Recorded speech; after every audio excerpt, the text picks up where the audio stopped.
When we think about gastric disease, we think about the two squamous disease. The peak risk periods are during exercise, and then the other peak risk period primarily is what happens overnight. And so if we look at this on the left-hand side, is what we're looking at is the time budget for a horse overnight from 5 o'clock in the evening through to 6 o'clock the next morning. And what we see is that horses over the bottom is the amount of time spent eating, the top is the amount of time spent resting, and the white in between is just nothing time where the horse is just hanging out. What we see is that horses typically naturally around about 10 o'clock at night fast and dramatically reduce the amount of time they spend eating.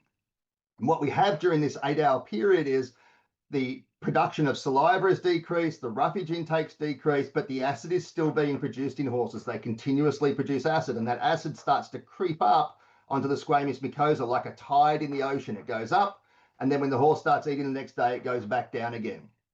And so we can manipulate this behavior overnight by doing a couple of things. The first is to take exactly the same roughage and offer it in multiple sites. When we give a horse hay in 2 sites in a stall or in a walk-in, walk-out, it'll spend more time eating than it has the hay in a single site. It mimics that natural behavior of moving from A to B. The other is here we can use slow feeder hay nets, and these were 1-inch holes, and using slow feeder hay nets to extend that grazing interval. And so they did that in this study.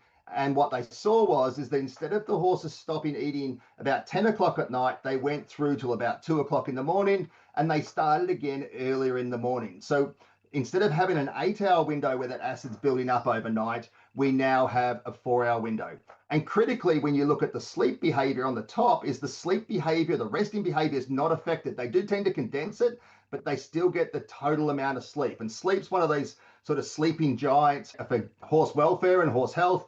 But horses need 20 to 40 minutes of REM sleep each day, and to have REM sleep, they need to lie down. They cannot sleep standing up. They can nap standing up, but they can't sleep. They can't have REM sleep. It's just extending that grazing interval. And we've got a much lower at-risk period.